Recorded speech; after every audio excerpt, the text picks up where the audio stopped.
খসিদুলের পরনে এখনো নতুন পাঞ্জাবি, মেয়ে জামাই নিয়ে বৌভাত থেকে ফিরেছেন কেবল।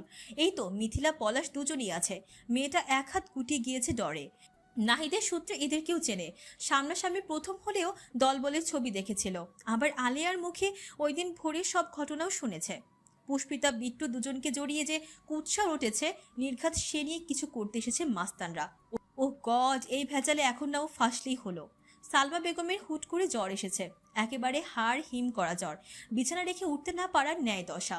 গত দুদিন ধরে একটা দানাও দাঁতে ঠিকঠাক কাটেন নিজে। কেঁদে কেটে আরো দুর্বল হয়ে পড়েছেন। মেয়ে শ্বশুর বাড়িতেও যেতে পারেননি। বলহীন দেহ বিছানায় মিশে থাকায় খসিদুল নেমে আসার সময় স্ত্রীকে আর ডাকলেন না, বিশেষ করে যখন মিরাজ দরজায় কড়া নেড়ে জানালো, নিচে বিট্টু ডাকছে সবাইকে। এরপরে তো এখানে ওনাকে আনার ভুল করবেনই না তিনি। সালমা পুষ্পিতার সুখে আত্মরা হলেও ওদের মিথ্যা সম্পর্ক নিয়ে ভেতর ভেতর একটু হলেও বিশ্বাস করেছেন তিনি। জানেন কোনো মেয়ে এমনি এমনি এক ছেলের শার্ট পরে আসবে না, তাও পুষ্পিতার মতো মেয়ে। আর এই বিশ্বাস কোনোভাবে ভেঙে যাক খসিদুল চান না। এত বেগ পোহানোর পর ঝামেলাটা ঘাট থেকে নেমেছে, ওটাকে দ্বিতীয়বার তোলার মানেই নেই। আলেয়া, মহিদুল সাহেব আর দু চারজন আত্মীয় ব্যথিত বিশেষ কেউ নেই এখন। বাকিরা বৌভাত শেষ করে ফিরে গিয়েছেন। তীব্রকে দেখতেই চিবুকের পেশি টান টান করলেন খসিদুলের। কি মাস্তানি করতে এসেছে কে জানে। হঠাৎ চোখ গেল সাফিরের কাছে দাঁড়ানো রাহাতের দিকে। বিমূর্ত দৃষ্টি ঝাপটালেন উনি। তার ছেলে বেয়াদবগুলোর কাছে কি করছে? তিনি মোটা গলায় ডাক ছুড়লেন, রাহাত, এদিকে এসো। রাহাত ভয় পেল, মুখ শুকিয়ে গেল বাবার কড়া দৃষ্টিতে। একবার তীব্রর দিকে দেখল, সে ইশারায় বোঝালো যাও। রাহাত মাথা নামিয়ে গুটি গুটি পায়ে গিয়ে বাবার পাশে দাঁড়ায়। মুহূর্তে ছেলের দুবাহু চেপে ধরলেন তিনি। ধমকে বললেন, ওদের কাছে কি করেছিলে? রাহাত হা করার আগেই সাফিন সমগ্র গেট টান মেরে একপাশে নিয়ে গেল। শব্দে থেমে চকিতে চাইল দুজন। এবার পুরো দস্তর খোলামেলা হলো জায়গাটা। এতগুলো মানুষের উপস্থিতি, অথচ কোনো রূপ টাটু শব্দ নেই। আলিয়া বানু ছেলেকে ফিস ফিস করে শুধালেন। এরা ক্যারা খোরশেদ? তিনি জবাব দিলেন না। বিভ্রান্ত প্রশ্নবিদ্ধ চাউনিতে বাকিদের ন্যায় চেয়ে থাকলেন চারজন তাগড়া যুবকের পানে। মামুন সাহেব তীব্র এসেছেন শুনেই নেতিয়ে গেছেন। এখন সামনে দাঁড়িয়ে আরো বাজে অবস্থা হবে ওনার। কেন যে গিন্নির কথায় করতে গেলেন এসব? কি খেলা দেখবেন কে জানে। তিনি দোয়া দরুদ পড়ে তস্ত্র কদমে তীব্রর কাছে এলেন। দুনিয়ার সকল নম্রতা কণ্ঠে মেখে বললেন, বিট্টু ভাই, কোনো সমস্যা হচ্ছে কি? তীব্র হুহা করল না, সোজা হুকুম ছুড়ল নিজের জায়গায় গিয়ে দাঁড়া। চুপসে গেলেন তিনি। আর চোখে একবার হাকিমের দিক দেখলেন।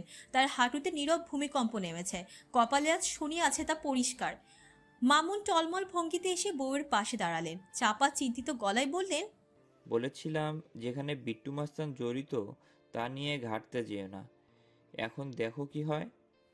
ডলি পাল্টা উদ্বিগ্ন হয়ে বললেন, আমি কি জানতাম এই ছেলে সব শুনে বাড়িতে চওড়াও হতে আসবে। ভেবেছিলাম মেয়েটাকে ফেরত দিয়ে ফিরেও তাকাবে না। আর এসব শুনে অমন মেয়েকে কি বাড়িতে রাখা যায় তুমিই বলো। মামুন হতাশ ভঙ্গিতে মাথা নাড়লেন। একটা ছোট বিষয় পেলেও ডলি যে তাল বাড়িয়ে ফেলেন এসব তার জানা। কিন্তু এখন কি হবে? শেষমেশ বিপদে পড়বেন নিজেই। হাকিমের দেহ নরবরে, তাণ্ডব চলছে বুকেও। নিজের চিন্তায় উষ্ঠঘাত প্রাণ। আচমকা কাঁধে শক্ত কিছুর পতন পেতেই কেঁপে উঠলেন। তীব্র হাত রেখেছে। হাকিমের ভয়ার্ত চাহনি প্রকট হলো এবার। তুতলে বললেন, বিট্টু ভাই, আমি কিছু করেছি? তীব্র সে উত্তর দিল না। নিজের মতো রাহাতের দিক আঙুল তাক করে শুধালো, ওর বোন পুষ্পিতা চিনিস তাকে? হাকিম সহ আরও একটি বক্ষ দুগধুগ করে কাঁপে। যা ভয় পেয়েছিল তাই হচ্ছে। মিথিলা চোরা নজরে পলাশের দিকে দেখল। তার কপালে গাঢ় ভাঁজ। এখানে কি করছে আগামাতা বুঝতে না পারার চিহ্ন।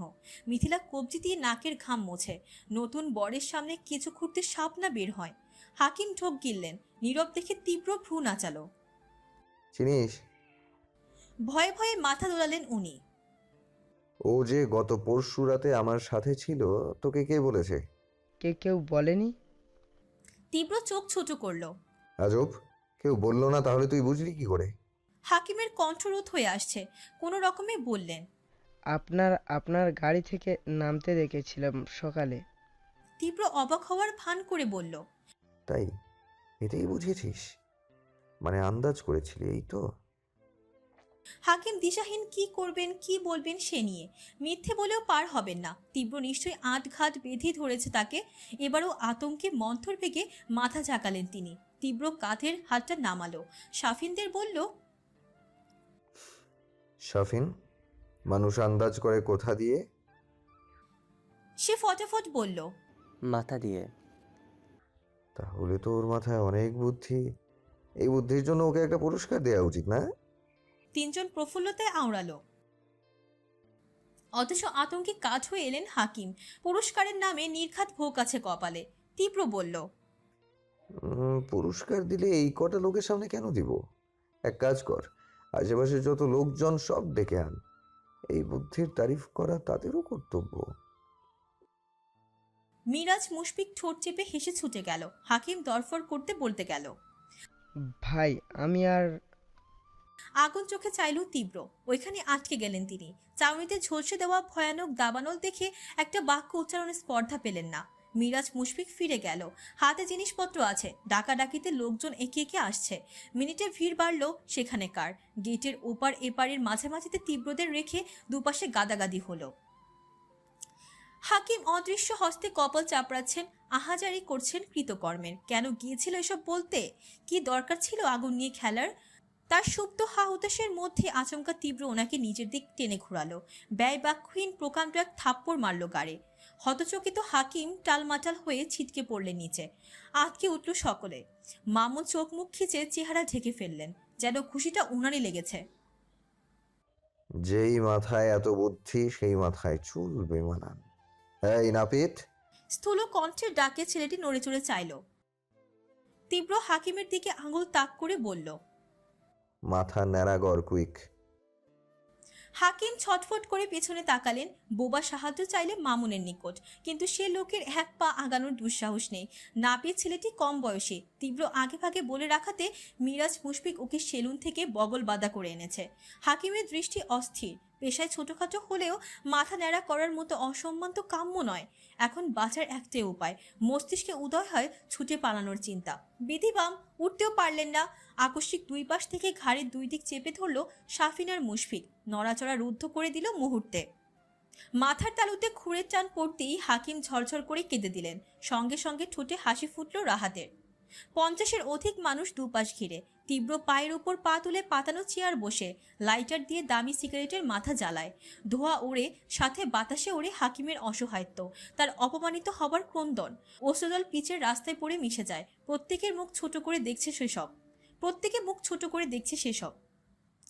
এক পাশের চুল কাটতেই তীব্র হাত উঁচিয়ে থামতে বোঝালো। কিছু বলতে হয়নি। মিরাজ নিজ উদ্যোগে বয়ে আনা জিনিস থেকে কালির দোয়াত তুলল। ছিপি খুলে উপর করে ঢেলে দিল উন্মুক্ত তালুর উপর। হাকিমকে স্তম্ভিত করে দিয়ে পরপর সারা মুখে লেপে দিল ধপধপে সাদা চুন। জড়বুদ্ধি হয়ে গেলেন তিনি। চেয়ে রইলেন নিহুতের ন্যায়। হাউমাউ করে কেঁদে উঠলেন পুনরায়। তীব্রর উপর সেই কান্নার প্রভাব পড়ল না। উল্টে চোখ বুজে বিশাল শ্বাস টানল সে। কেন যেন মনে হচ্ছে এই কান্না পুষ্পিতা মেয়েটার কান্নার কাছে কিছুই হবে না। ওই দিন নিরপরাধ হয়েও চরিত্রের দোষারোপ এসে নিশ্চয়ই আরো বেশি কেঁদেছিল। তীব্র বাম হাতে সোনালি চুল টেনে টেনে চোখ মেলল, আদেশ করল, ছবি তোলোর। অর্ধ মাথানাড়া আর মুখ ভর্তি চুলকালি মাখা হাকিমের ফটাফট ছবি উঠালো মিরাজ। এরূপ সম্মানের আহুতিতে হাকিম তখন বিমূর্ত বিধ্বস্ত। তীব্র চিবুক মটমট করে উঠল, বলল, সামান্য চেহারায় চুনকালি পড়ায় কেঁদে ভাসাচ্ছিস হাকিম?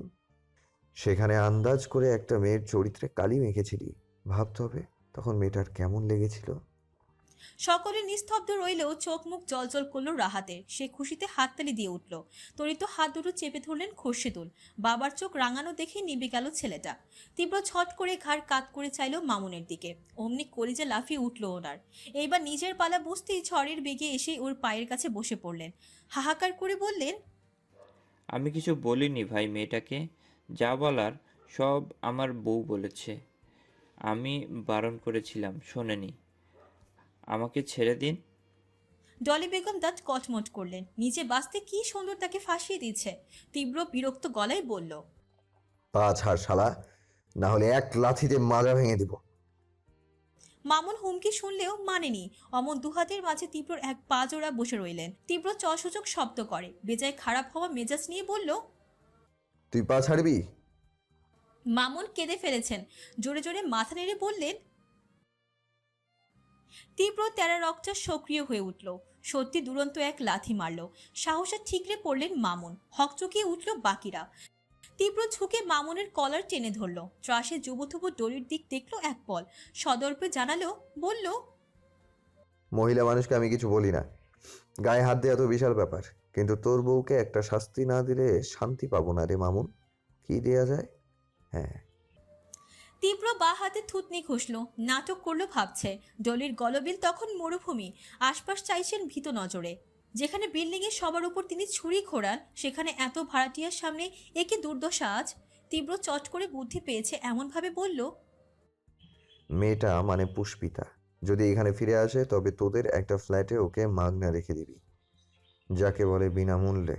আর ও যতদিন এখানে থাকবে ওর সমস্ত কাজ করবে তোর বউ, রান্নাবান্না, কাপড় কাচা, সব, মানে সব।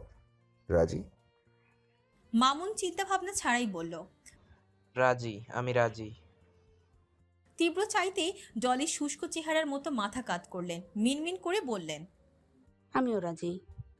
তীব্র কলার ছাড়ল না, যেন ছুড়ল মামুনকে। রোগাশোকা লোকটা খানিকটা পিছিয়ে গেলেন। এদিকে পলাশ হা করে সব দেখছে। এই রকম বিস্মিত আলিয়া মানেও।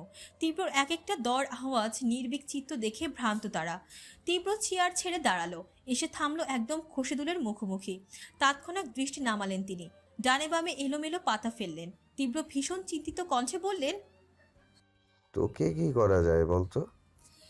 খোরশেদুলের দেহ শক্ত হয়ে গেল। পেশায় একজন উচ্চ পদস্থ সরকারি কর্মকর্তা হয়েও হাঁটুর বয়সী ছেলের মুখে তুই ডাকটা অবিলম্বে হজম হলো না। তিনি চুপ থাকলেও পাশ থেকে আলেয়া ক্ষেপে বললেন, ওই পোলা, তুমি আমার পোলার লগে এমতে কথা কও কেন সাহসে? তুমি জানো হ্যাঁ কেডা? কত নামি দামি লোকগো লগে আমার পোলার উঠবস তুমি জানো? 2 দিন গো ছোকরা, এক থাপড়ে সিধা বানাইয়া দিব ক। খোরশেদুলের চসুযোগ শব্দ করলেন। তার মা এখানে থাকে না, তীব্র সম্পর্কে জানেও না কিছু, আর তাই জন্য এরকম ফটর ফটর করছে। কথার মধ্যে তীব্র লাল চোখে সজোরে ধমক দিল। এই বুড়ি চুপ। বক্ষ ছ্যাদ করে উঠল বৃদ্ধার। আটকে উঠলেন এরকম। শীর্ণ বুকে হাত দিয়ে ছেলের ধার ঘেঁষে দাঁড়ালেন। ভীত সন্ত্রস্ত চোখে দেখে গেলেন তীব্রকে। খোরশেদ জিভে ঠোঁট ভেজালেন। পরিস্থিতি সামনে বললেন, আমি কি করেছি? তুমি কেন আমাকে? পেছন হতে সাফিন পুরো কণ্ঠে সূর্যে দিল, তুমি না, আপনি। এই এরিয়ায় বিট্টুকে তুমি বলার সাহস কেউ করে না। খোরশেদুল বিঘ্ন পেয়ে থামলেন। আমতা আমতা করে বললেন, আপনি এইভাবে আমাকে কেন দেখছেন বলুন তো? আমি তো কিছুই করিনি। পুষ্পিতা এতকাল আমার বাড়িতেই ছিল, তাই না? আমি ওকে আশ্রয় দিয়েছি, নিজের টাকায় খাইয়ে পরিয়ে বড় করিয়েছি। আপনি হয়তো সব জেনে গিয়েছেন এতক্ষণে, তাহলে আমি কেন বিনা দোষের সাজা পাবো? তীব্র এমন ভাব করলো যেন কানের এক পাশ দিয়ে চলে গিয়েছে সব।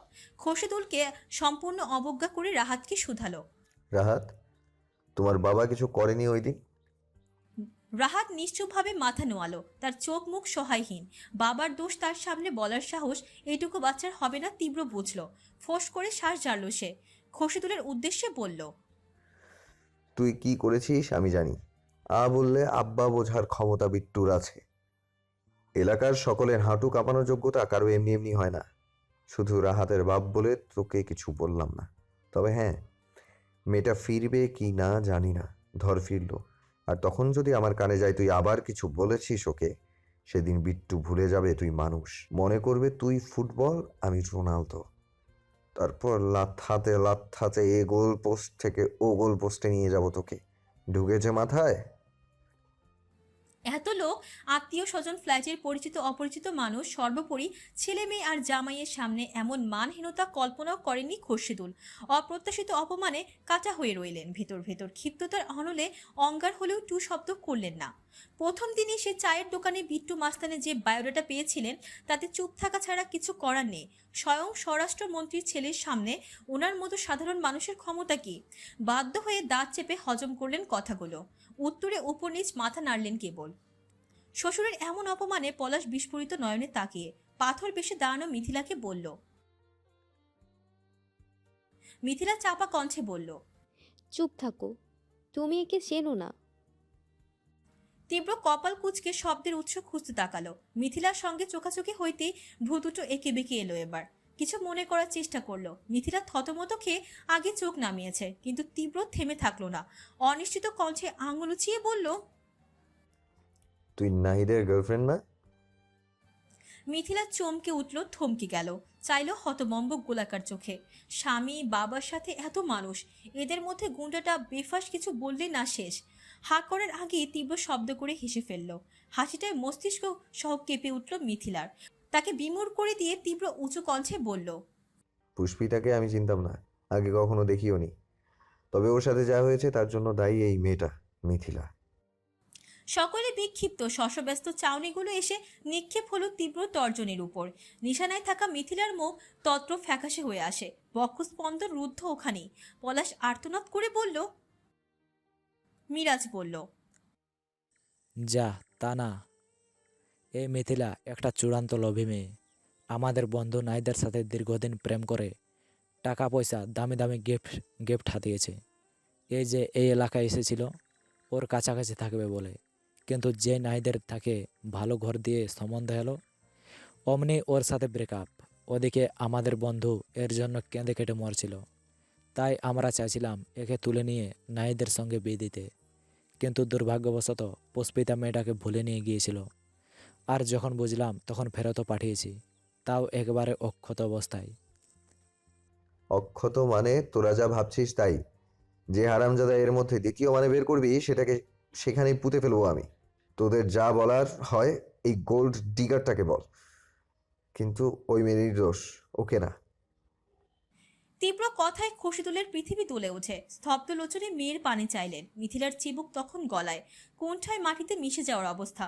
পলাশ উন্মায় থরথর করে উঠল। ওর কোরই চেপে নিজের দিকে ফিরিয়ে বলল, মিথিলা সজল চোখে চাইল, নিষ্পাপ কণ্ঠে সাফাই দিতে বলল, আমার কথাটা শোনো। তীব্র কানের মধ্যে কনিষ্ঠ আঙুল ছাড়ে, অনীহ গলায় বন্ধুদের বলে, এখানে এখন নাটক চলবে, আমাদের কাজ নেই, চল। তারপর বাকিদের দিকে চেয়ে শুধালো, আর কেউ কিছু বলবি? মামুন শাহ মাথা নাড়লেন সবার আগে। তীব্র সাঙ্গপাঙ্গ সমেত পা বাড়ালো, হঠাৎ দাঁড়িয়ে ফিরে চাইল, আঙুল উঁচিয়ে তর্জন দিল, কসম আল্লাহর, আর একবার যদি আমার কানে যায় আমাকে জড়িয়ে ওই মেয়েকে কেউ কিচ্ছু বলেছিস, সেটা ঠোঁট কেটে উল্টো করে ঝুলিয়ে রাখবো আমি। ভীত মানুষগুলোকে পিছনে ফেলে হনহনে কদমে বাড়ির আঙিনা ছাড়ল তীব্র। সে যেতেই এতক্ষণে শান্ত থাকা পরিবেশ মুহূর্তে সবর হয়ে উঠল। চাপা গুঞ্জন ঝমঝমিয়ে বাজল গীত বিতানের ন্যায়। সবার বক্র চাউনি ক্রমে ক্রমে মিথিলাতে বর্তালো। কানাকুশে চলল সেদিনের মতন। ডলি বনহিতে ঘি ঢেলে বললেন, এর মানে আপনার মেয়ে এসবের মূলে? ছি ছি, কি লোভ কি লোভ! এক ছেলের থেকে টাকা পয়সা হাতিয়ে আরেক ছেলের গলায় ঝুলে পড়া, তাও আবার গুন্ডা ছেলের সাথে প্রেম। আর কি কি করেছে কে জানে।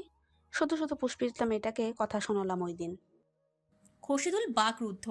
মাথায় অনাকাঙ্ক্ষিত বাজ পড়ার তোপে ধীরভূত তিনি। আলিয়ার মুখ বন্ধ। নিজের নাতনির কীর্তিকলাপের বিরুদ্ধে কি বলবেন? ডলি বেগমের সাথে আরো কজন গলা মেলালেন। মিথিলার জমিন কাঁপছে। সে কাতর চোখে স্বামীর দিকে চাইল। পলাশের কটমটে চাউনি পায়ের জুতোর উপর। আশেপাশের কথাবার্তা সব স্পষ্ট আসছে কানে। ক্রোধে লাল হয়েছে মোটা নাক। মিথিলা তার হাব ভাব নিয়ে দ্বিধাদ্বন্দ্বে ভুগল। ভয়ে ভয়ে হাতটা ধরতেই পলাশ স্ফুলিঙ্গের ন্যায় ফুলকি তোলে, একেবারে ঝাড়া মেরে ছাড়িয়ে নেয় বাহু। মিথিলা বক্ষ থামিয়ে ধরফর করে হৃদয়। কম্পিত কণ্ঠে কিছু বলতে চাইলে আটকে দিল পলাশ। সবার সামনে মুখের উপর আঙুল তুলে বলল, সকাল 9:20 চড়ুই পাখির কিচিমিচি শব্দে শহুরে আবহাওয়া তারুণ্যে মেতে। ঝড়ে ঝড়ে গন্ধ বহে, বেলকনির কাঠের দরজাটা এপাশ ওপাশ করছে। নুহা বিছানায় আধশোয়া, শক্ত পায়ে পিঠ ঠেকিয়ে মাথার এক হাত চেপে বসেছে। রাতে ঘুম হয়নি, মাথা ধরেছে তাই। সে চোখ বুজেছিল। কামরায় হঠাৎ কারো পায়ের শব্দ শুনে পল্লব মেলে চাইল। আয়েশা রহমান পরিপাটি হয়ে ড্রেসিং টেবিলের সম্মুখে এসে দাঁড়িয়েছেন। নুহা মাকে দেখে নড়ে চড়ে বসে। বাবা জয়নাল উদ্দিন মারা গিয়েছেন বছর পেরোবে। মা একটি বেসরকারি ব্যাংকে চাকরিরত, সকাল 10টায় রোজকার অফিস। এই তো সেজন্যই তৈরি হচ্ছেন। নুহার পূর্ণ দৃষ্টি তখন আয়েশাতে। পরনে সাদামাটা সুতির শাড়ি, কুচিগুলো একটার উপর আরেকটা নিপুণ হাতে গাঁথা। সমাজে ওর মা বিধবা হলেও চেহারা টকবকে চৌদশ এখনো ঠিক চোখে লাগার মতো। কিন্তু আয়শা রহমান একবারও মেয়ের দিকে দেখলেন না। এই যে মাথা ব্যথা জেনেও ভালো মন্দ জিজ্ঞেসও করলেন না। গত 3 দিন ধরে ভদ্রমহিলার চেহারায় অন্ধকার নেমেছে। এখনও কেমন গোমরা মুখে হিজাবের পিন আটকাচ্ছেন। ওনার মুখ অবয়ব এমন অবস্থা নুহা আগে দেখেনি। তার মা মানুষটা ভীষণ হাসি খুশি। স্বামী হারিয়ে একা হাতে একটা মেয়ের সংসার সামলেও কি সুন্দর করে হাসতেন। নুহা বুক ভার করে শ্বাস ফেলল। মায়ের ভাবমূর্তি আঁচ করতে আঁক বাড়িয়ে শুধালো, লাঞ্চ নিয়েছ আম্মু? আয়নার মধ্য থেকে মেয়ের বিম্বে একবার চোখ বোলালেন আয়েশা। কণ্ঠ গম্ভীর রেখে জানালেন, লাগবে না। নুহা বুঝলো মায়ের রাগ এখনো পড়েনি। নেমে এসে পাশে দাঁড়ালো ওনার, যেচে হেসে বলল, বাহ, শাড়িটা তো তোমাকে দারুণ লাগছে তো। কবে জানি নিয়েছো? আয়েশা জবাব দিলেন না, সরে এলেন কাছ থেকে। কাঁধে ব্যাগ ছাতা ভরতে ভরতে একবার হাত ঘড়ি দেখলেন। নুহার মুখে মেঘ ছড়ালো অমনি। মন খারাপ করে বলল, আম্মু এরকম করছো কেন, তাও একটা সামান্য ব্যাপার নিয়ে? আয়েশা তাকালেন, অবাক হয়ে বললেন, সামান্য? এটা তোমার কাছে সামান্য ব্যাপার নুহা? আমাকে কোনো রকম জিজ্ঞেস না করেই এত বড় একটা সিদ্ধান্ত নিয়েছো, আর বলছো সামান্য? নুহা মাথা নোয়ালো। তিনি বললেন, কখনো তোমাকে বকিনি, একমাত্র সন্তান বলে একরত্তি শাসনও করিনি। যখন যা চেয়েছো কষ্ট হলেও হাজির করেছি সামনে, যথেষ্ট স্বাধীনতাও দিয়েছি। তার মানে তো এই নয় যে তোমাকে লাইসেন্স দিয়েছি আমার বাসাটাকে আশ্রয়স্থল বানানোর। নুহা চোখ তোলে মৃদু মন্দ অসহায় কণ্ঠে বলে, তাহলে কি করতাম আমি? কি করার ছিল বলতে পারো? তোমাকে তো সবই বলেছি। আমি ছাড়া পুষ্পিতার যাওয়ার আর কোনো জায়গা নেই আম্মু। তুমি... আয়েশা কথা আটকে দিয়ে বললেন, যাওয়ার জায়গা নেই বলে তার দায়িত্ব তুমি নিয়ে বসনি। আর সত্যিই তো, যে মেয়ে একটা গোটা রাত বাড়ির বাইরে কাটিয়ে আসে, সমাজ অবশ্যই তার চরিত্র নিয়ে কথা তুলবে। আমি তুমি আমরা যে কেউ হলেও উঠতো। এখানে ভুল তো কিছু নেই। তাহলে কেন জেনে শুনে এইরকম মেয়েকে আমার বাসায় রাখবো? তুমি কতক্ষণ থাকো বাইরে? কলেজে আসা যাওয়া ছাড়া কতটুকুই বা থেকেছো? বিট্টু মাস্তানের ব্যাপারে আমি শুনেছি যা শোনার, হয়তো দেখিনি, কিন্তু বায়োডাটাতেই বোঝা যাচ্ছে কে কী রকম। ওরকম বকাটে ছেলে পেলে এত রূপবতী মেয়ে নিয়ে এমনি এমনি ছেড়ে দেয় না নুহা। নুহা 2 সেকেন্ড জ্বরের ন্যায় চেয়ে রইল মায়ের দিকে। পরপর শান্ত ধীর কণ্ঠে বললেন, আমি ওসব জানি না। পুষ্পিতা বলেছে ওর সাথে কিছু হয়নি, এর মানে আমি বিশ্বাস করি ওর সাথে কিছুই হয়নি, তাতে যে যাই বলুক না কেন। বন্ধুর প্রতি এমন অতিরিক্ত বিশ্বাস দেখে আয়েশা বিস্মিত না হয়ে পারলেন না। বললেন, বাহ, তাহলে তো আমার আর কিছু বলারই থাকলো না। শুনে রাখো, এই জল কিন্তু খুব সহজে মুছবে না। তুমি আমার মেয়ে, আমি কি তোমার খারাপ চাইবো? আমার মন বলছে বিট্টু তার দলবল নিয়ে পুষ্পিতার জন্য এ বাড়িতে হানা দেবেই। ওদের মধ্যে নিশ্চয়ই কিছু আছে। আমিও সারাদিন অফিসে থাকি। ওরা ভালো ছেলে নয়। মাঝ থেকেই শুধু শুধু নিজে বিপদে পড়বে কেন? নুহা নম্র কণ্ঠে প্রতিবাদ করল, এরকম কিছুই হবে না, তুমি বেশি বেশি ভাবছো। আয়েশা 2 ভ্রু উচালেন, ও তাই? আচ্ছা ঠিক আছে, মাস্তানটার কথা বাদ দিলাম, কিন্তু গত 3 দিন ধরে যা সব হচ্ছে তার খোঁজ তুমি রাখো? এই তো গতকাল যখন ফিরছিলাম, নিচতলার মহিলা ইনিয়ে বিনিয়ে পুষ্পিতার জন্য তার ভাইয়ের সম্বন্ধের প্রস্তাব রেখেছিল। কত কিছু বলে কাটিয়েছি, সেটা আমি জানি। এমন ঝামেলায় কেন পড়ব? এসব তো আমার সামলানোর কথা নয়। আর এরকম যে রোজ হবে না তার কি নিশ্চয়তা? সুন্দরী মেয়ে দেখলে প্রতিবেশীরা এরকম একটু আধটু করে আম্মু। আমার গায়ের রং তো পুষ্পিতার মতো উজ্জ্বল না, তাও কত বিয়ের প্রস্তাব পাওনি তুমি? তখন সামলাতে না?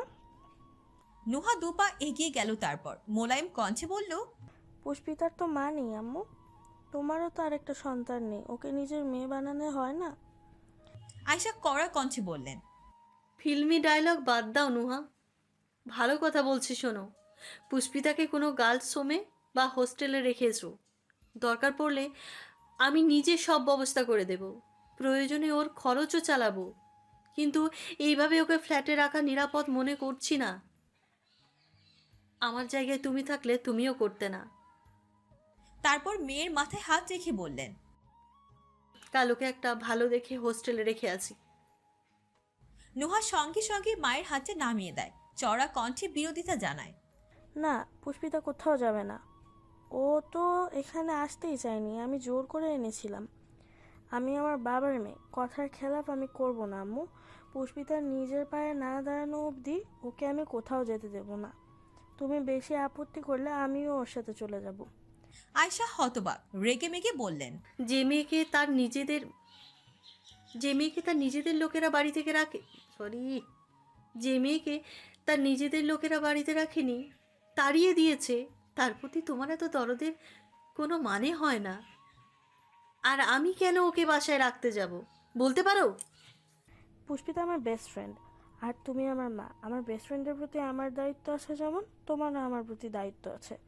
আমার কথার খেলাপ মানে তোমার এই অসম্মান। তবে আমি জানি তুমি বিট্টু মাস্তানের কথা শুনেই এত ভয় পাচ্ছ।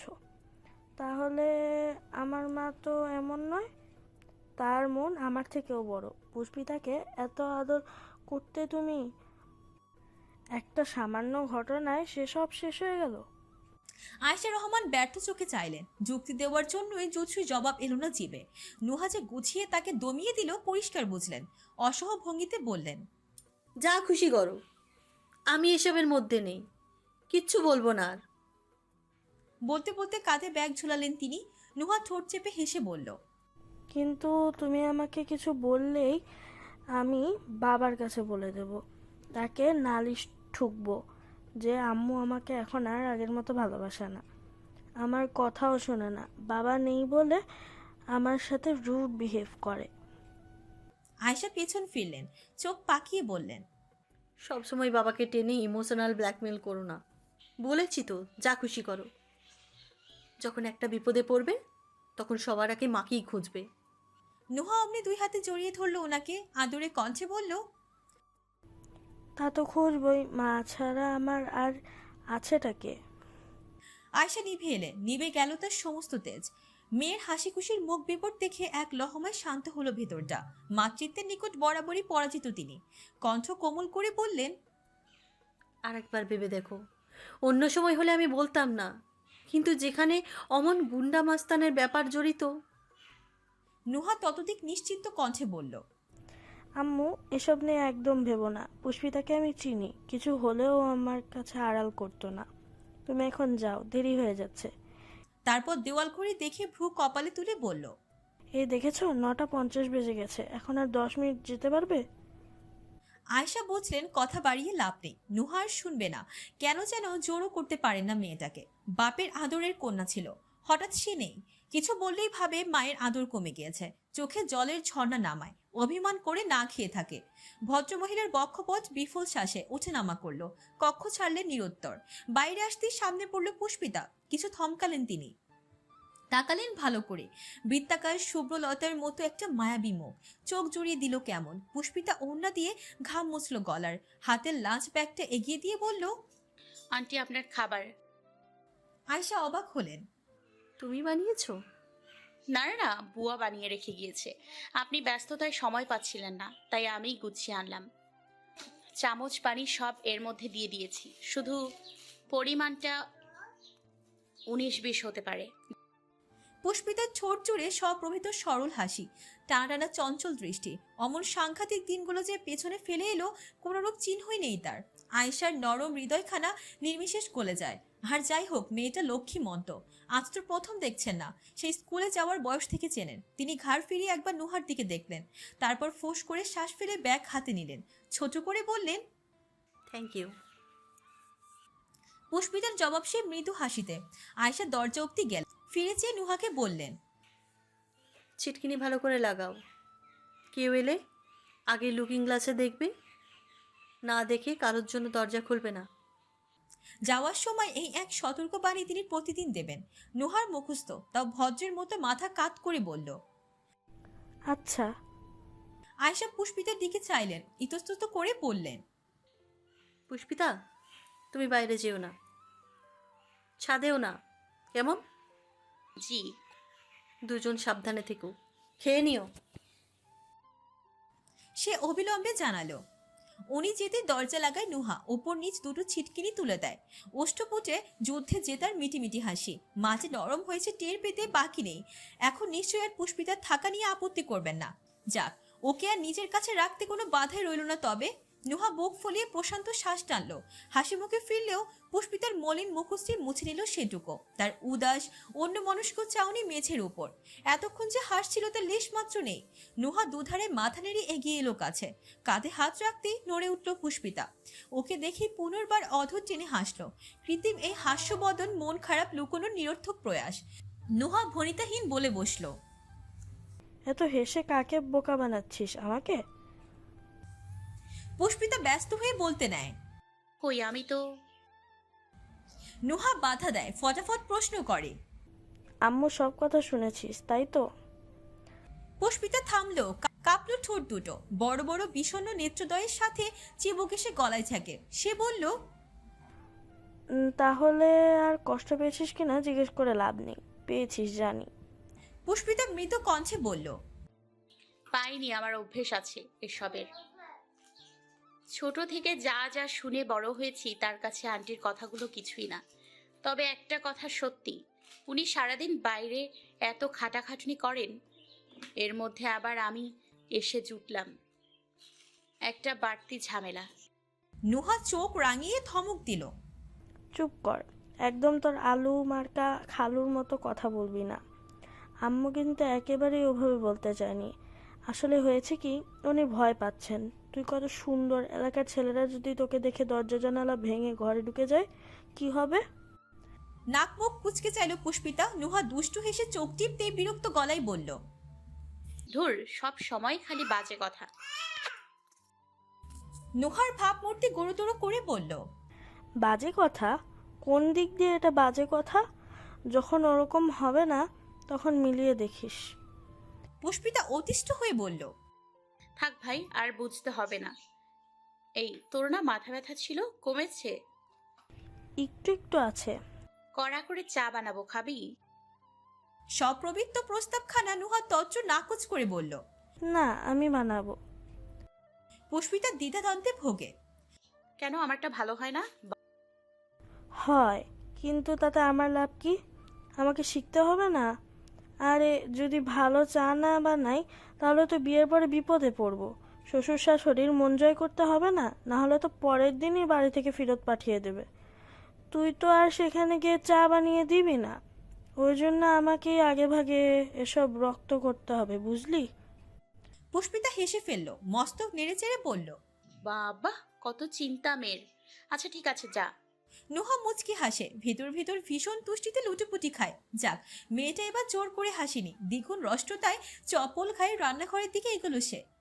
পুষ্পিতা টেবিলে একটা চেয়ার টেনে বসলো। হঠাৎ কিছু মনে করে দাঁড়ালো নুহা, ঘুরে চেয়ে জানালো, সকালে সালমানটি আবার ফোন করেছিলেন।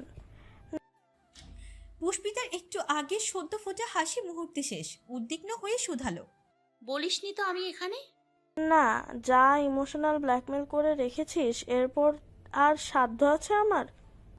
পুষ্পিতা চোখ বুজে শ্বাস ফেলল। নুহা বলল, তবে শুক্রিয়া কর, আন্টি আমাদের নতুন বাসা চেনেন না।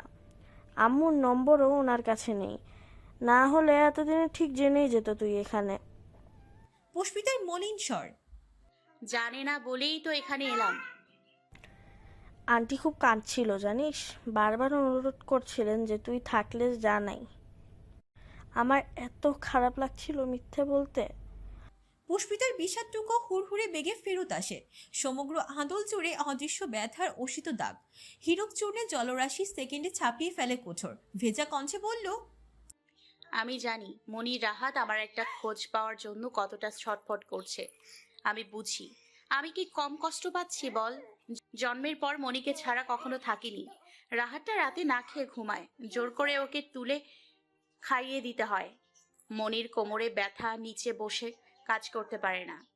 একটু ঠান্ডা লাগলেই অবস্থা খারাপ হয়ে যায়, সেক দিতে হয় বারবার। এখন এসব কে করবে? আমি তো কাছে নেই, কে দেখবে? শেষ দিকে স্বর্ণালী বুঝে এলো ওর। নুহা বলল, আচ্ছা এক কাজ করলে হয় না? ধর আন্টিকে শুধু জানিয়ে রাখলাম তুই কোথায়, কিন্তু ও বাড়িতে না গিয়ে তুই আমার কাছেই থাকলি। তাহলে কেমন হয়? পুষ্পিতা সজোরে মাথা নেড়ে বলল, না না না, মনি জানলে আমাকে জোর করে হলেও নিয়ে যাবে, সাথে রাহাত তো আছেই।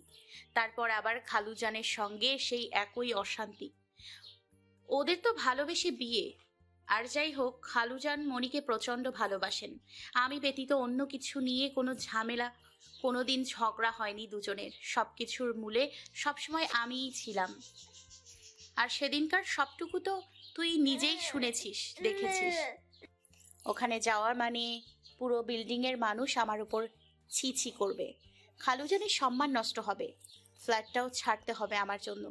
কিছু না করেও চরিত্রে কাদা মাখানোর মতো বর্বরতার সহ্যের শক্তি আমার নেই রে নুহা। তাছাড়া আমি চাই না মনি আর খালুজানের সম্পর্ক নষ্ট হোক, আমাদের সংসারে সামান্যতম চির ধরুক, বা নতুন কোনো ঝামেলা হোক আমায় নিয়ে। একবার যখন চলে এসছে ওখানে না ফেরাই ভালো। আমার একটু খারাপ থাকায় যদি বাকি মানুষগুলোর ভালো হয়, হোক না। হ্যাঁ, প্রথম প্রথম আমাকে ছাড়া মনির কষ্ট হলেও আস্তে ধীরে ঠিকই সামলে উঠবে, দেখিস ঠিক ভুলে যাবে। এর চেয়ে বেশি কথা ফুটলো না মেয়েটার। বলতে বলতে ঠোঁট ভেঙে ফুঁপিয়ে কেঁদে উঠল। টেবিলের উপর হাত জড়িয়ে ঠেসে দিল মাথা। গতরে মৃদু টালমাটাল কম্পন বেড়ে এলো ক্রমে। নুহা ব্যস্ত পায়ে কাছে এসে দাঁড়ালো, গায়ে পিঠে হাত বুলিয়ে বলল, সেই তো, একদিন সব ঠিক হবে, আমিও জানি। তুই বোকার মতো কাঁদিস না প্লিজ বাবু।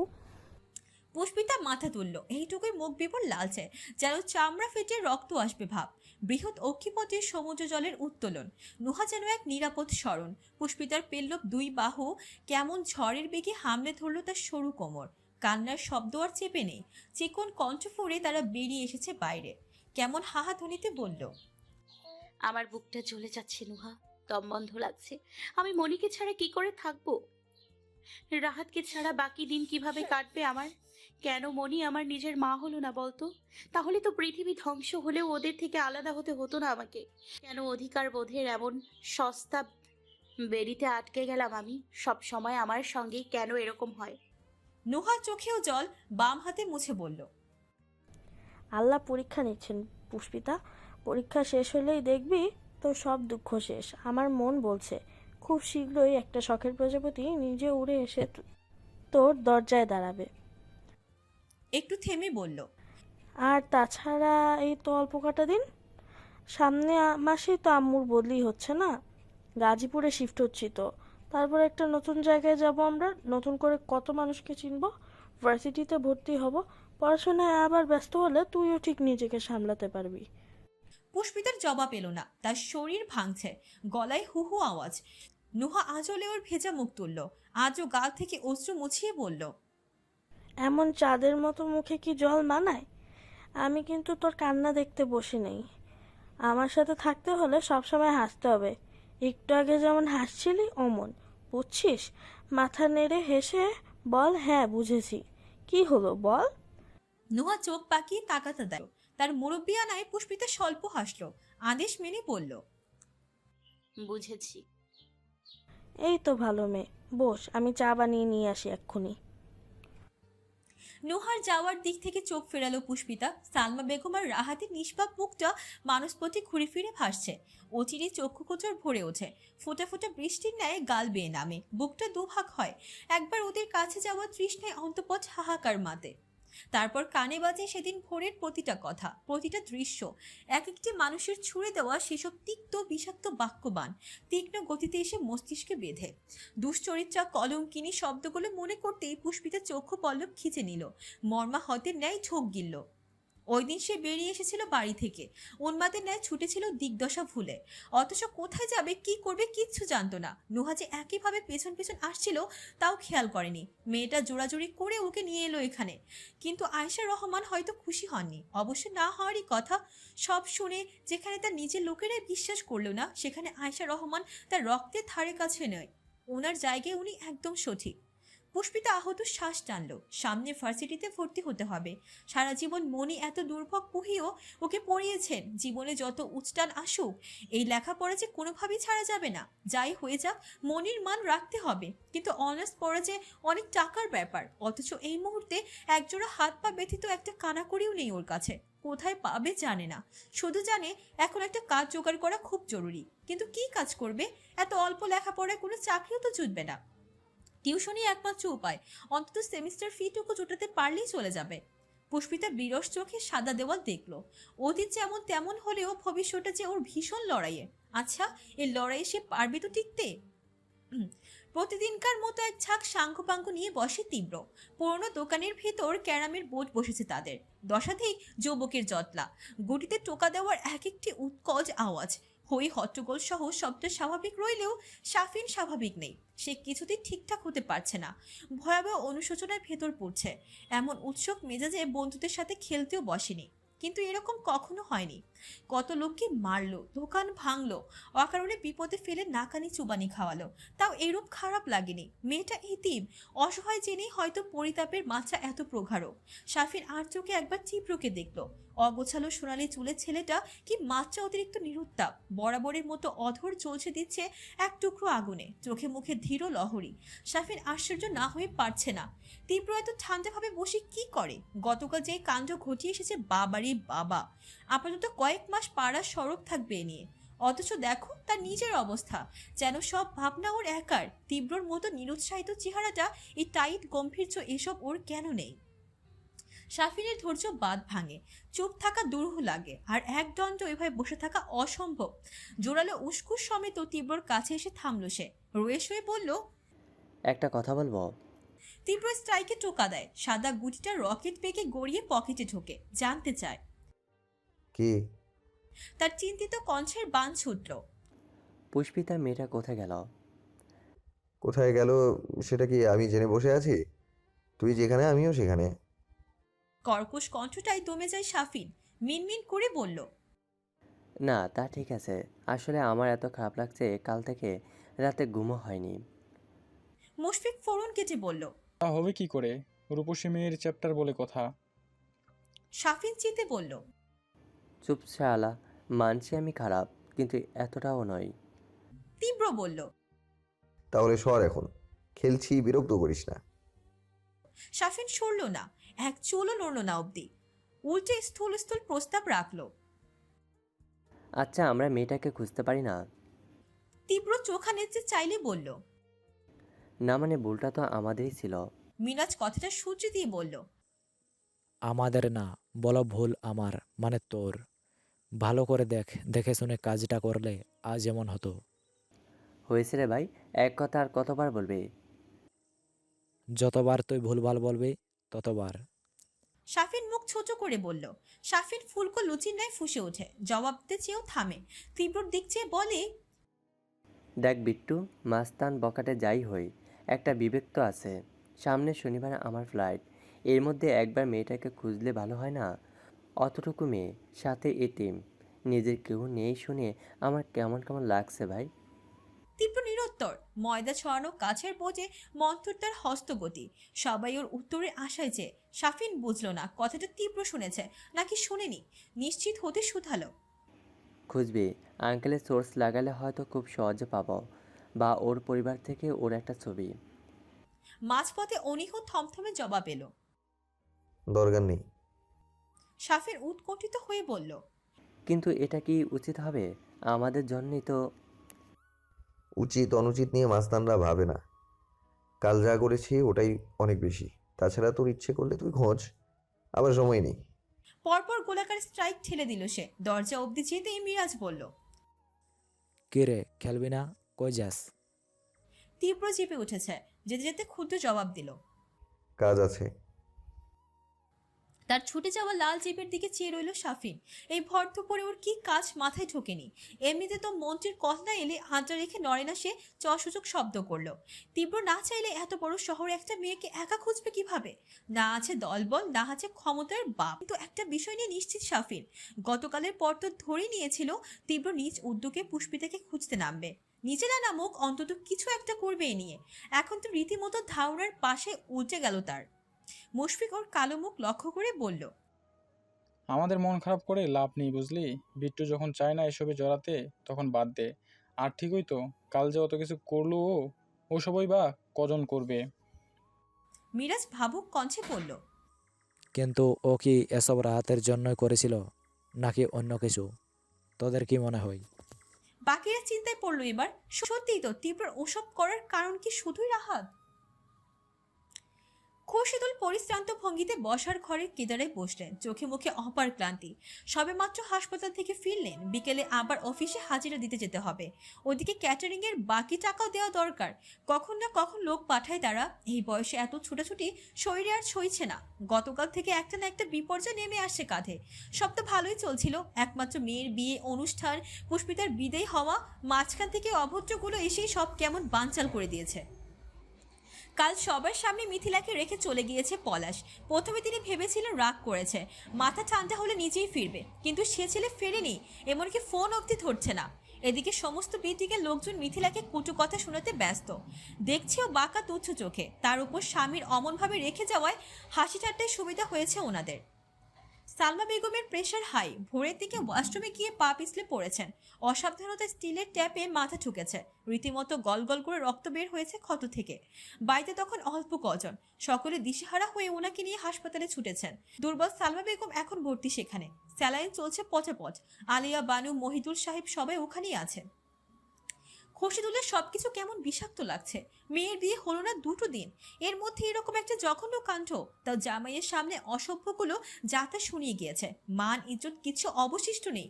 তিনি শোবার ঘরের বন্ধ দরজার দিকে চাইলেন এক পল। মিথিলা স্বেচ্ছায় বন্দি সেথায়। ভোরবেলায় এত চেঁচামেচি তো একবার উকি অব্দি দিল না। ভিতরে আবার কিছু উল্টাপাল্টা ঘটেনি তো, যা সবকিছুর সম্মুখীন হচ্ছে মেয়েটা বিপন্ন হয়ে কিছু করে না বসে। খোরশেদুলের বুক কাঁপে, মস্তিষ্কে শিরা লাফাতি তস্ত্র এগোলেন ওই ঘরের দিকে। রাহাত হাত মুখ ধুয়েছে কেবল, বাবার সাথে এসেছে বাড়িতে। আচমকা মনে পড়লো বারান্দার চারাগুলোতে 2 দিন পানি দেওয়া হয়নি। পুষ্পিতা নিয়ম করে যত্ন নিত সেসবে। সে দ্রুত প্লাস্টিকের মগে পানি ভরল, দুরন্ত ছুটল বসার ঘরের দিকে। এসে দেখলো 2 দিনে কেমন নেতিয়ে পড়েছে পাতাগুলো। পুরনো সতেজ ভাবটা কম হবে না, তার ছোট আপু নেই যে।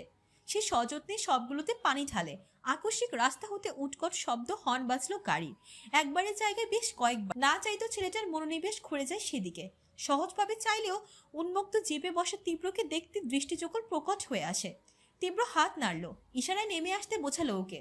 আর কে পায়, মগ গাছ পানি ফেলে রেখে দৌড় লাগালো রাহাত। ধূপধাপ আওয়াজে খোরশেদুল ফিরে চাইলেন। ছেলের চপলতা দেখে শুধালেন, কোথায় যাচ্ছেন?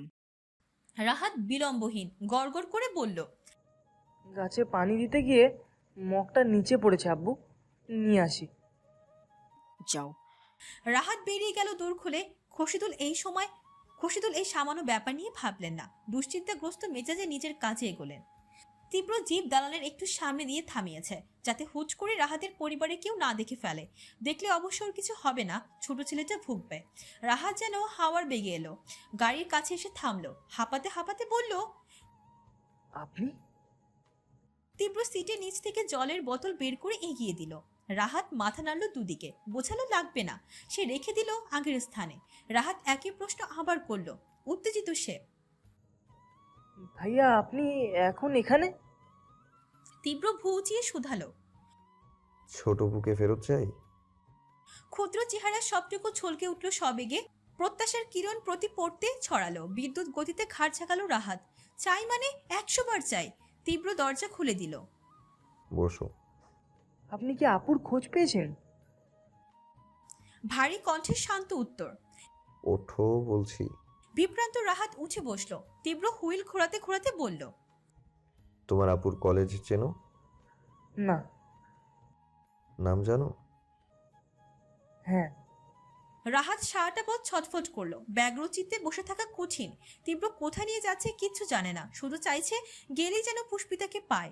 অথচ তীব্র হতে সামান্য আওয়াজ নেই। একেবারে পুষ্পিতার কলেজের সামনে এসে জিপ থামালো সে, নামলো, ওকে বলল। তুমি বসো, আমি আসছি। রাহাত অস্থির হয়ে বলল, আমি যাব না। না, তীব্র আশেপাশে দোকান দেখিয়ে বলল, যে কোনো দোকানে আমার নাম বললেই হবে, আমি যাব আর আসবো। রাহাতের নীরস বদন উজ্জ্বল হলো না, শুধু খাড়কাত করলো একটু। তীব্র কলেজের ভেতর পা বাড়ায়। প্রথমে দারোয়ানের সঙ্গে কথা বলে মূল ভবনের দিকে এগোয়। রাহাত কাতর চোখে চেয়ে থাকলো। ছোট্ট বক্ষভেদ করে ব্যথাতুর শ্বাস এলো। খুব ভোরবেলা বেরিয়েছিল মাকে নিয়ে। চঞ্জিত চেহারায় অশেষ শ্রান্তি। অথচ পুষ্পিতার খোঁজ পাবে শুনতে সব কেমন এক ঝটকায় মুছে গিয়েছে। এখন ফিরে পাবে তো ছোট আপুকে? ওকে নিয়ে বাড়ি ফিরতে পারবে তো? গতকাল ওর উপর দিয়ে কম ঝড় যায়নি। খসিদুল ঠিক বুঝেছিলেন এসবের পেছনে সেই যে গিয়ে কথাগুলো তীব্রদের কানে দিয়েছে। আর তাতেই ক্রোধে আগুন হয়ে গায়ে হাত তুলতে পর্যন্ত উদ্যত হয়েছিলেন তিনি। আলেয়া বানু আটকেছেন ছেলেকে। নাতি তার বংশের প্রদীপ, তার চোখের পনি। কিন্তু মিথিলা রেহাই পেল না। বাইরের লোকজনের সামনে আলেয়া কুলুপ এঁটে থাকলেও ঘরে ঢুকে জবান ছুটেছে তার। ছোট কণ্ঠে প্রতিটা কথায় ওকে খুঁচিয়েছেন, তুচ্ছ তাচ্ছিল্য করে যা নয় তাই শুনিয়েছেন। মিথিলা তো আর পুষ্পিতার ন্যায় নরম সরম নয়। একে স্বামী ফোন ধরছে না, ব্লক করেছে নম্বর 2 এসব। সে নিজেও তেলে বেগুনে জ্বলে উঠল। পাল্লা দিয়ে দাদির সঙ্গে তর্কে নামলো। কথা কাটাকাটির পর্যায়ে তখন তুঙ্গে। খসিদুল মেয়েকেও কিছু বলতে পারেননি, মাকেও না। তবে স্বস্তি পেয়েছিলেন সালমা ওষুধের প্রকোপে নিদ্রায় ভিপর থাকায়। না হলে কি যে হতো। ভোরে নুহাকে ফোন করে যখন কোনোভাবেই পুষ্পিতার খোঁজ পেলেন না সালমা, আরও 4 গুণ ভেঙে পড়লেন। ফলস্বরূপ অমনভাবে পড়ে গিয়ে মাথা ফাটলো। রাহাতের বিশ্বাস পুষ্পিতা ফিরলে এসব কিছু আবার ঠিক হয়ে যাবে। আগের মতো তো ভালো কিছু হবে। এক তুড়িতে মাও সুস্থ হয়ে উঠবেন। রাহাতি চিন্তার মধ্যেই তীব্রকে দেখা যায়। আসছে সে। রাহাত ব্যাকুল চোখে তাকালো। তীব্রকে ওভাবেই ঠায় বসা দেখে বলল, কিছু খেলে না? রাহাতের ওতে কান নেই। বিক্ষিপ্ত অধীর প্রশ্ন ছুড়ল, আপুকে পেয়েছেন? আপু কি ভিতরে আছে? তীব্র বলল, না। রাহাতের উতলা চোখ দুটি নিরাশায় নিভে গেল। নিস্পৃহ আওড়ালো। তাহলে? তীব্র জিপে উঠতে উঠতে বলল, ব্যবস্থা করেছি যাতে তোমার আপু এখানে পা রাখলেও খবর আমার কানে চলে যায়। কিন্তু ছোটপু এখানে এসে কি করবে ভাইয়া? ওর তো এখানকার পড়াশোনা শেষ। জানি, তাও আসবে। যদি না আসে? তীব্র ভ্রু কুচিয়ে চাইল। কথাটা ফেলে দেওয়ার মতো মনে হয়নি। সত্যি যে মেয়ের মাথার উপর ছাদ আছে কিনা জানা নেই। সে কি আহুদি পড়াশোনার জন্য কলেজপত্র নিতে আসবে কলেজে? যদি না আসে তবে সে সমস্ত পরিকল্পনাটি তো মাটি। তীব্রর মুখের গুরুতর ভঙ্গি দেখে রাহাত যা বোঝার বুঝে নেয়। চাপা ক্রন্দনে ফিনমিনে ঠোঁট ভেঙে চুড়ে আসে। তীব্রকে শান্ত করতে বলে, কেঁদো না, তুমি না বড় হয়ে আমার মতো হবে। আমার মতো হতে গেলে কিন্তু কান্না ভুলে যেতে হয় রাহাত। কিন্তু ছোটপু? পাওয়া যাবে, নিশ্চিন্ত থাকো। রাহাত অশ্রু মুছে বলল, সত্যিই যাবে? তীব্র মাথা দোলালো। এক পেশে হাসলো একটু। পোড়া ঠোঁট কামড়ে ভাবল, তীব্র আজ অবধি যে কাজে হাত দিয়েছে তা বিফলে যায়নি। মেয়ে যেখানেই থাকুক, জমিনে বা পাতালে, খুঁজে আমি নেবই। দরজা নিরন্তর কড়াখাতির শব্দেই বিরক্ত হলো মিথিলা। চসূচক শব্দ করলো। শোয়া থেকে উঠে এসে ছিটকিনি টানলো। মেয়ের অক্ষত মুখখানা দেখতেই প্রাণ পেলেন খসিদুল। প্রকাশ না করলেও গোপনে বুক ভরে দম টেনেছেন তিনি। তারপর গম্ভীর গলায় বললেন, সকাল থেকে দরজা খুলেছিলে না কেন? মিথিলা যত চাই হোক বাবাকে মানে ভয় পায়। উত্তরে মাথা নুয়ে বলল, ভালো লাগছিল না কিছু। ভোরবেলা অত চেঁচামেচি শোনেনি। তোমার মা যে পরে ব্যথা পেয়েছেন, হাসপাতালে নিয়ে গেলাম, টের পাওনি? মিথিলা ভীষণ আশ্চর্য মনে চাইল। অবাক কণ্ঠে বলল, মা হাসপাতালে কেন, কি হয়েছে? পাল্টা অবাক হলেন খসিদুল। এই ঘর আর বসার ঘর কতটা দূরে? সাউন্ড প্রুফ তো নয়। সালমার মাথা ফাটা নিয়ে সকালে স্থূল স্থূল বাঁধালেন ওনারা। এমনকি আলেয়া অবধি নাকে কাঁদলেন। অথচ মেয়েটা কিছুই জানে না। খসিদুল ব্যথিত হলেন। ঠিক বুঝেছেন তাহলে। মেয়েটা অধিক শোকে স্তব্ধ হয়ে পড়েছে। স্বামীর ফেলে যাওয়া আর কত মানুষের খোঁচাখুচি।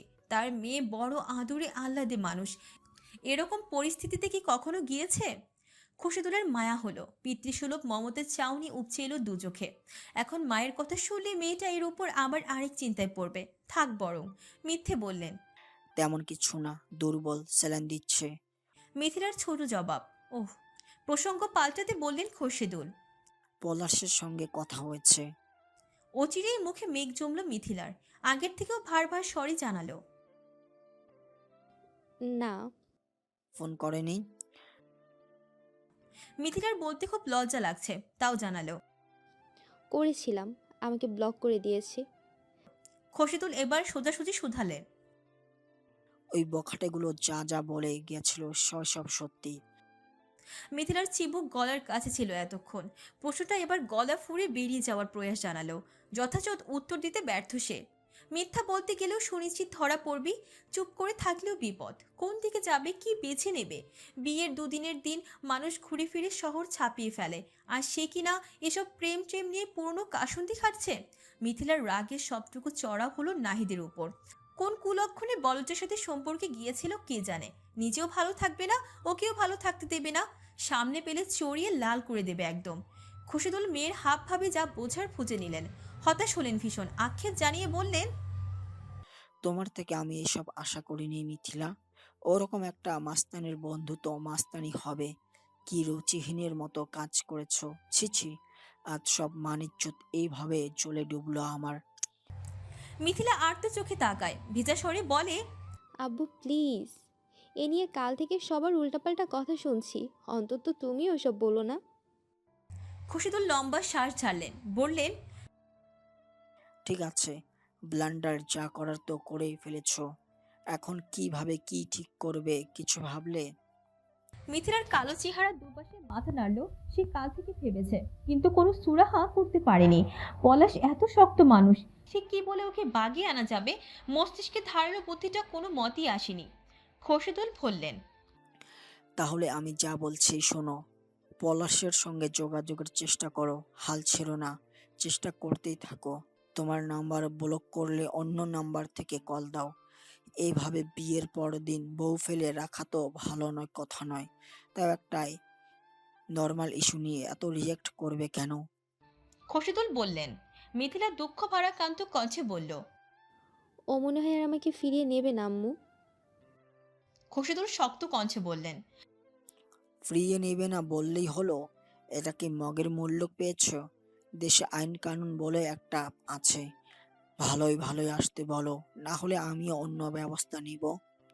গজগজে ক্রোধে ছেড়ে চলে গেলেন তিনি, কিন্তু মিথিলার নিভু নেত্র জলজল করে উঠল। দপদপ করে সাড়া দিল মস্তিষ্কের প্রতিটি কোষ। এই তো উপায় পেয়েছে। এতটা সময় ভেবে ভেবেও যা উদ্ধার করতে পারেনি, বাবার এক কথায় তার নিজে থেকে হানা দিল এক্ষুনি। মিথিলা তস্ত্র দূর চাপালো, বিছানা থেকে ফোন হাতে তুললো, ঝটফট কল লাগালো পলাশের লেখা নাম্বারে। তবে ব্লক লিস্ট থেকে নাম্বারটা তখনও সরায়নি পলাশ। মিথিলার নাক ফুলে স্ক্রিনে চোখ বোলায়। ঠিক আছে, কোনো ব্যাপার না। কিভাবে ব্লক ছোটাতে হয় ভালো করে জানা আছে ওর। মিথিলার তৎপর হস্তে গোটা গোটা মেসেজ টাইপ করে পাঠালো। তুমি কি ফোন করবে, নাকি আমি কোনো স্টেপ নিতে বাধ্য হব পলাশ? আর যেরকম ভাবছি তেমনটা করলে সেটা অবশ্যই তোমার জন্য সুখকর হবে না। তারপর অপেক্ষা করলো উত্তরে। ডোজে কাজ হবে কিনা চিন্তিত সে। পুরো 4 মিনিট ফোন হাতে নিয়ে পায়চারি করার মধ্যে স্ক্রিন জ্বলে উঠল। পলাশ কল ব্যাক করেছে। ক্রূর হাসলো মিথিলা। রিসিভ করে কানে গুজতেই ওপাশ থেকে শশব্যস্ত প্রশ্ন এলো। স্টেপ নেবে মানে কি বলতে চাইছো তুমি? তুমি যা বুঝেছো তাই। আমি কি বুঝবো? তোমার থেকে শুনতে চাই। সেসব পরে শোনাচ্ছি, আগে তুমি বলো, এভাবে আমাকে এখানে রেখে যাওয়ার মানে কি? মানে কি আবার? বলতেই তো এলাম। তোমার মতো লোভী গোল্ড ডিগার মেয়ের আমার ঘরে কোনো জায়গা নেই। সবই তো শুনছি, কি বাধাই করা রেকর্ড তোমার। অত মানুষের মধ্যে আমার মান সম্মান স্ট্যাটাস ধুলোয় মিশিয়ে দিয়েছো। মিথিলা তেতে ওঠে। একদম ফালতু কথা বলবে না। বিয়ের আগে সবারই কম বেশি এসব থাকে, তোমার নেই মনে হয়? খোঁজ নিলে দেখা যাবে তোমার রেকর্ড আমার থেকেও সুন্দর। পলাশ কাঠখোট্টা জবাব দিল। আমার এরকম ফালতু ক্যারেক্টার না। মিথিলা ফুঁসে বলল। চুপ করো। 2-4টা প্রেম এ যুগের খুব কমন ব্যাপার, এসব দিয়ে তুমি আমার চরিত্র মাপতে পারো না। তারপর চোখ বুজে শ্বাস নিয়ে নিজেকে শান্ত করে বলল। আচ্ছা বেশ, এত কথার দরকার নেই। আমি যা বলছি এখন তাই শোনো। চুপচাপ ভদ্র ছেলের মতন এসে আমাকে নিয়ে যাও। পলাশের জবাব আসে। মাথা খারাপ নাকি? শোনোনি কি বললাম? তোমাকে আমি ফিরিয়ে নিচ্ছি না। মিথিলা ভ্রু উচালো। আচ্ছা, বেশ, নিতে হবে না। আমি বরং থানায় গিয়ে একটা মামলা ঠুকে আসি। বলি যে আমার স্বামী বিয়ের পরের দিন বিনা কারণে আমাকে বাপের বাড়ি ফেলে গিয়েছে, কারণ সে অন্য নারীর সঙ্গে পরকীয়ার সম্পর্কে লিপ্ত। বা বলবো যে আমার বাবা যৌতুক দিতে চাননি দেখে নারাজ হয়েছে। পলাশ বিস্ময়ে হা হয়ে বলল। What rubbish! আমি এরকম কিছু বলিনি। তাছাড়া প্রমাণ কি এসবের? তাহলে আমি বিয়ের আগে যা যা করলাম তোমার কাছে সেসবের প্রমাণ কোথায়? তুমিও তবে অযথা ব্লেম করছো আমাকে। তাও কে এসে কি না কি বলে গেছে সে নিয়ে। শোনো পলাশ, 100টা বয়ফ্রেন্ডের সাথে ব্রেকআপ করলেও আইনে কিন্তু শাস্তি নেই, কিন্তু বিয়ের পর অহেতুক কারণে বউ রেখে গেলে ফেরত না নিতে চাইলে আইনে কিন্তু এর শাস্তি অনেক ভয়াবহ। অন্তত মামলার চক্করে ইঞ্জিনিয়ারিং করা ছুটে যাবে তোমার। আর বিদেশ যাওয়ার কথা তো বাদই দাও। এখন তোমার একার সম্মান যাচ্ছে, তখন তোমার পুরো পরিবারের সম্মান কোথায় যাবে ভাবতে পারছো?